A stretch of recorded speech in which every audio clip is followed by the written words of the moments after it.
So let's get into it, because the vibes after that first preseason game were, let's just say, mixed at best.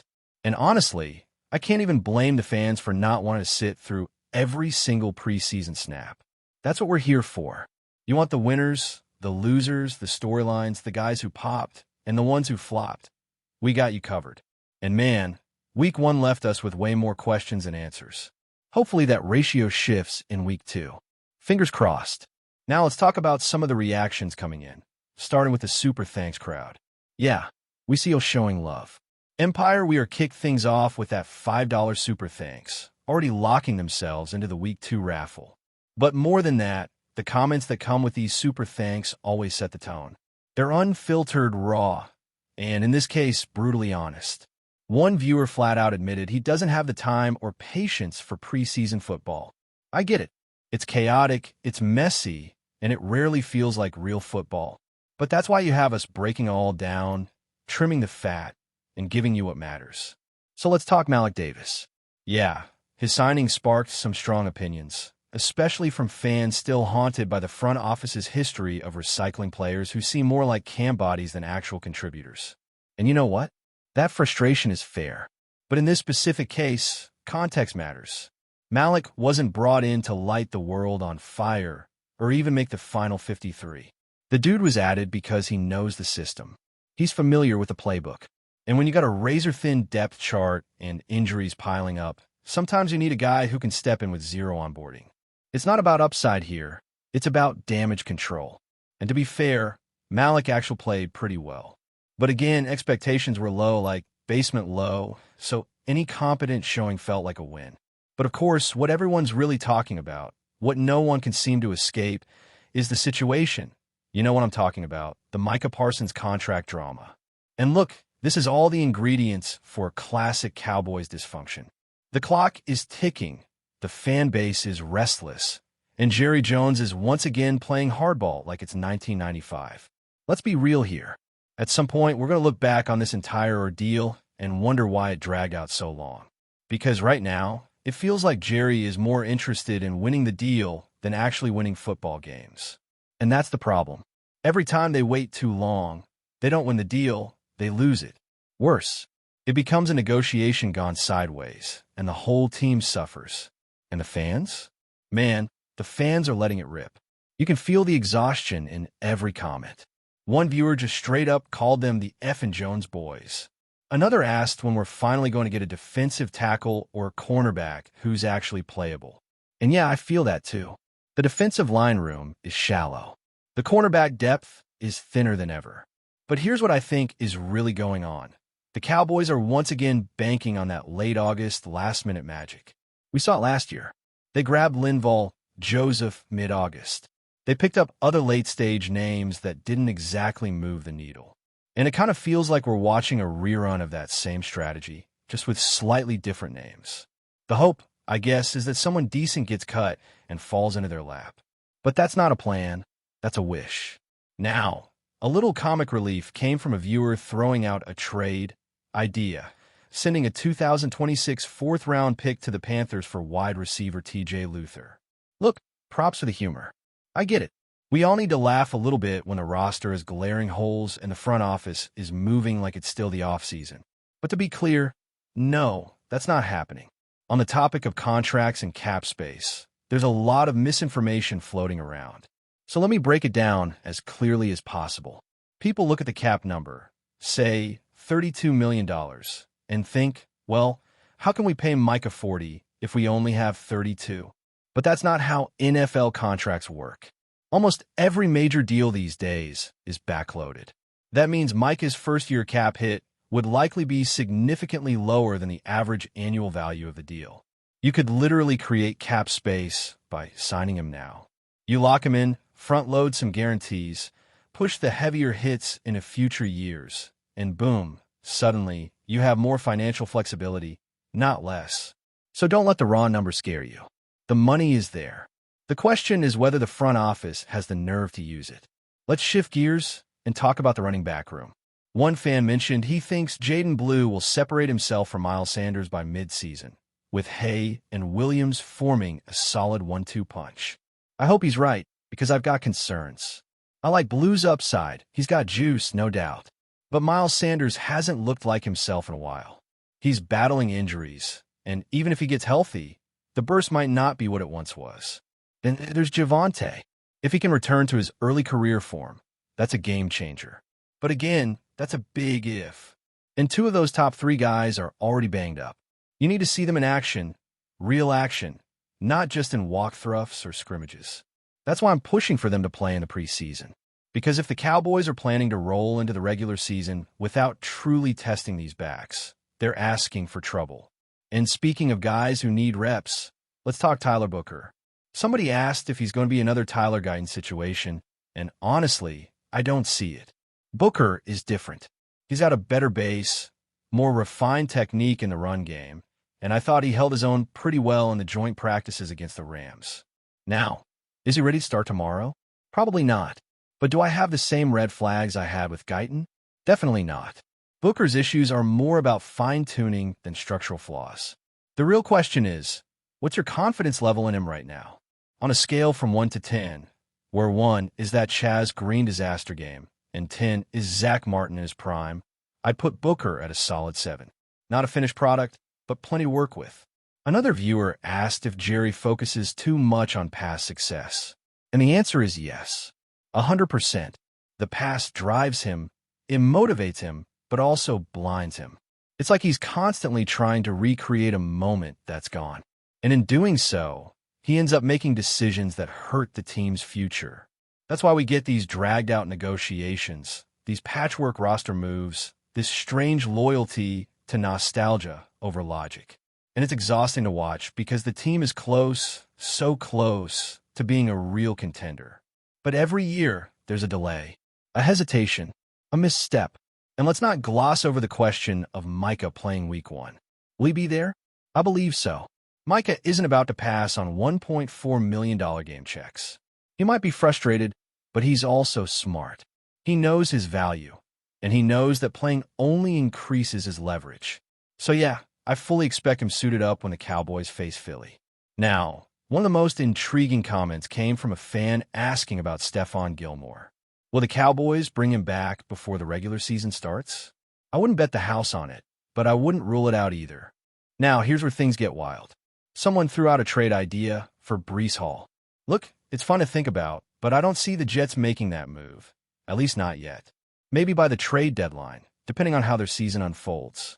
But for now, that's just Madden-level dreaming. Still, it speaks to how desperate some fans are to see real explosiveness injected into this offense. And finally, the ever-present debate. Should the Cowboys play their starters in the preseason? Look, the Chiefs do it. The Eagles don't. And both of them have made deep playoff runs. There's no clear answer. Jerry's clearly still haunted by what happened with Romo. I get it. That injury changed everything. But at the same time, if your season hinges on 12 snaps in August, maybe your depth isn't where it needs to be. Maybe your scheme isn't built to withstand adversity. So yeah, there's risk either way. But I'll say this, if DAK, Micah, or Lamb see the field in preseason, guys like Tyler Booker and Marshawn should definitely be out there too. They need those reps like oxygen. All right, let's keep this rolling because there's so much more to unpack around this Cowboys team. From the coaching approach in preseason to the fan base pulse heading into the second game. The conversations happening in the comments, the fan reactions on social media, even the super thanks coming through, they're painting a very clear picture. Cowboys Nation is impatient, frustrated, and flat-out tired of the same old patterns. The team looks talented, the ceiling is high, but the execution, the urgency, that's what's got everyone on edge. Let's go back to the whole should starters play debate because it really is at the heart of a larger issue. Identity. What kind of team are the Cowboys trying to be? Are they the conservative, protect the assets type that prioritizes health above all? Or are they a tough, high-rep, battle-tested unit that sharpens its edge early? Right now, it feels like there's somewhere in between. You got fans pointing to the Chiefs, saying, look, Mahomes plays, and they're winning Super Bowls. Others are still haunted by Tony Romo's injury, saying, never again. But there's something deeper going on here. This isn't just about health. It's about trust, or the lack of it. If the coaching staff fully trusted this offensive line, these receivers, the timing, the play calling, then yeah, you'd see more of the starters getting real preseason snaps. But the hesitation is telling. They're unsure. They don't want to admit it, but the moves or lack of moves are saying it all. And it's not just about the starters. There are young players who absolutely need reps and still aren't getting them consistently. It's baffling. You've got guys like Tyler Booker, Marshawn Eland, and a few others who should be living on the field every preseason game. There's no substitute for game speed, and right now, they're learning more from film study than from actual in-game action. That's a problem, because when the bullets start flying for real in week 1, these guys are either ready or they're not. And no amount of padded practices can make up for that. And then there's the defensive tackle situation. Fans are asking about it every single day, and rightfully so. You look at this depth chart and try to find someone who can consistently hold their gap, win with leverage, and plug up the middle. It's not easy. The frustration is justified. The Cowboys have had years, literally years, to address this issue, and yet here we are again. There are whispers, of course. People mentioning names like Derek Brown from the Panthers. Yeah, that would be fun, but don't hold your breath. Carolina would have to be in complete free fall to even consider moving him. So what's the more realistic route? A late camp signing? A veteran cut from another team? We've seen that story before, and we know how it ends. Stopgap solution. Patchwork. Maybe one decent game, followed by 3 invisible ones. And the worst part? It's preventable. This didn't sneak up on anyone. The Cowboys chose to deprioritize this position, and now it's biting them again. Now let's talk coaching. Because even though the players are the ones on the field, the coaching decisions are setting the tone. And some of those decisions are questionable. Brian Schottenheimer, in particular, is under the microscope. There were moments in that Rams joint practice where you could tell the offense just didn't have rhythm. CEEDEE and DAK were clicking, sure, but everything else? Disjointed, sloppy. The offensive line looked overwhelmed, the run game lacked juice, and the play sequencing felt random. Jared Verse dominated. That guy looked like he was on a different planet compared to our offensive front. And again, it points to a lack of urgency. There's this weird passivity in how the team is approaching these early reps, like they're content just to get through the preseason. That's a dangerous mindset. Even some of the more lighthearted fan takes are rooted in concern. Like the guy joking about Joe Milton swinging a 7-iron and missing the green from 165 out. Funny? Yeah, but the metaphor hits hard. The Cowboys aren't just calling bad plays. They're not executing the ones they do call. The quarterback play, especially from the backups, has been suspect. The accuracy is shaky, the timing is off, and the pocket presence just isn't there. You've got QBs who look like they've been living at the driving range, smashing drivers. But when it's time to finesse a wedge shot or drop a tight pass into a narrow window, nothing. And if DAK goes down, even for a series, are you confident in what's behind him? I'm not. And based on what we've seen, the staff shouldn't be either. Then there's the big picture. Fans are starting to ask harder questions, not just about this season, but about the entire philosophy of the franchise. Are the Cowboys actually building towards something sustainable? Or are they stuck in this cycle of hype, hesitation, and heartbreak? When you look at teams like the Chiefs, the Eagles, even the Lions right now, there's a plan, a structure, an identity. The Cowboys? It still feels like they're figuring it out on the fly. And yeah, that falls on the front office. That falls on Jerry and Stephen Jones. One viewer said it best. The past drives Jerry and limits the future. Nailed it. Because when your primary motivation is legacy, trying to prove you've still got it after all these years, you start making decisions that are more about optics than outcome. That's how you end up with drawn-out contract negotiations, overpaid veterans, and underdeveloped rookies. Let's not forget about the cornerback situation either. It's thin, it's volatile, and it could fall apart fast if even one guy goes down. That's why fans keep bringing up Stephon Gilmore. It's not just nostalgia, it's practical. Gilmore might not be Defensive Player of the Year anymore, but he's still a steady presence who knows how to anchor a secondary. And with all the question marks around depth and durability, adding him makes too much sense to ignore, especially when the defense is already carrying so much pressure. Everyone expects Micah Parsons and DeMarcus Lawrence to dominate, but they can't do it alone. And if the back end isn't tight, those pressures turn into quick throws, which turn into chunk plays, which turn into losses. Whispers have been growing louder around the Dallas Cowboys locker room, where tension appears to be simmering at an unprecedented level. Reports circulating within NFL circles suggest that Dak Prescott, the team's star quarterback, has allegedly expressed serious reservations about sharing the field with wide receiver CeeDee Lamb. While the organization has not publicly confirmed these claims, insiders hint that Prescott's discontent may stem from both personal and professional differences, potentially threatening the harmony of a roster that has been striving for stability in recent seasons. Observers point out that the Cowboys have experienced internal friction before, but this rumored clash between two of the franchise's most prominent figures could have far-reaching consequences, affecting not only on-field performance, but also locker room dynamics and team morale. Sources close to the matter imply that the situation might be more complex than a simple disagreement over play calling or target distribution, with whispers suggesting that personality clashes, differing expectations, and perhaps even management decisions are contributing to the current impasse. The NFL community is buzzing with speculation, as fans and pundits alike attempt to decipher whether this is a fleeting conflict or the start of a deeper crisis that could shape the franchise's immediate future. The potential impact on team cohesion cannot be understated, as Prescott's leadership role is central to the Cowboys' identity and overall strategy, and any discord could ripple throughout the roster, affecting both veterans and younger players in subtle but significant ways, prompting questions about how management might intervene to restore balance and unity within a team that has championship aspirations but faces internal turbulence that could undermine their progress.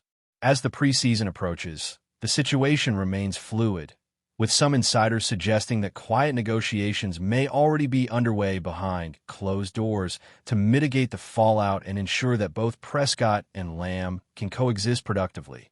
Though the success of such efforts remains uncertain and closely monitored by analysts who follow every move within the Cowboys organization, interpreting body language, practice reports, and social media interactions for signs of reconciliation or further discord. The drama unfolding in Dallas has sparked a whirlwind of rumors, each more sensational than the last, with speculation ranging from trade possibilities to locker room reshuffles.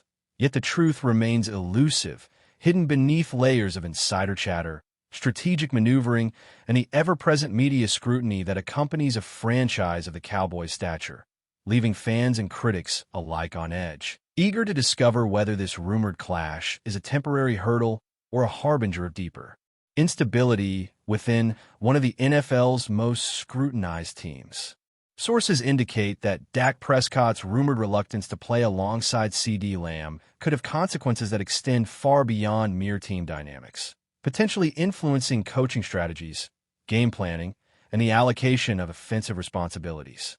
Analysts speculate that if these whispers hold any truth, the Cowboys' offensive scheme might require significant adjustments, forcing coordinators to reconsider target distribution, route combinations, and the overall balance of passing plays. The implications are profound, as Prescott's comfort level with his receiving core is crucial to the team's rhythm, timing, and decision-making in high-pressure scenarios. Experts in the NFL ecosystem suggest that such a rift, if real, could create subtle disruptions during practice sessions, affecting the fluidity of timing drills, communication on the line of scrimmage, and even the mental preparation of both veteran and emerging players. Rumors further hint that the organization may be exploring multiple avenues to address the tension, ranging from private meetings between Prescott, Lamb, and head coach Mike McCarthy to potential roster moves that could realign roles or provide mediation support. The rumor mill has been relentless, fueled by the high stakes of a team aiming for playoff contention and the scrutiny of a fan base that expects cohesion and excellence. Commentators have raised questions about how such internal discord could influence the morale of secondary receivers, running backs, and even the offensive line, who might be caught in the crossfire of conflicting expectations and leadership challenges.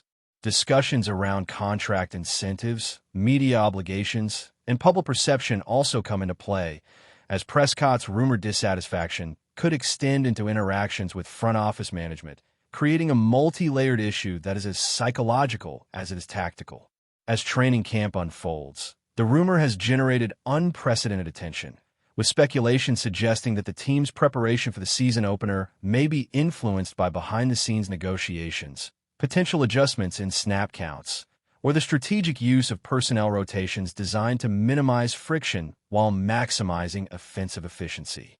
The chatter surrounding Prescott and Lamb has dominated sports networks, online forums, and social media conversations, creating a narrative that is difficult to ignore, with insiders offering varying interpretations of body language, pre-practice interactions, and public statements, all hinting at the possibility that the Cowboys may be facing a deeper, more complicated challenge than previously anticipated, one that could ultimately shape not only the outcome of games, but the trajectory of the franchise's next chapter in ways that remain highly speculative but undeniably intriguing to fans. And rumors surrounding Dak Prescott's alleged reluctance to play alongside CeeDee Lamb have raised questions about the Dallas Cowboys' leadership approach and the potential role of coaching staff in mitigating interpersonal conflicts.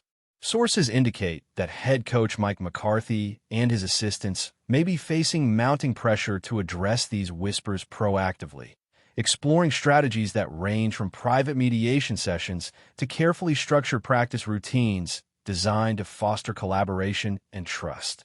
Observers speculate that the coaching staff could be evaluating communication dynamics, leadership hierarchies, and motivational techniques to ensure that both Prescott and Lamb feel valued and aligned with the team's overarching objectives. The rumor mill suggests that behind-the-scenes discussions may also involve the offensive coordinator, who could be tasked with devising plays that balance individual talent recognition with collective efficacy, all while minimizing perceived sources of tension that could disrupt the rhythm of the offense.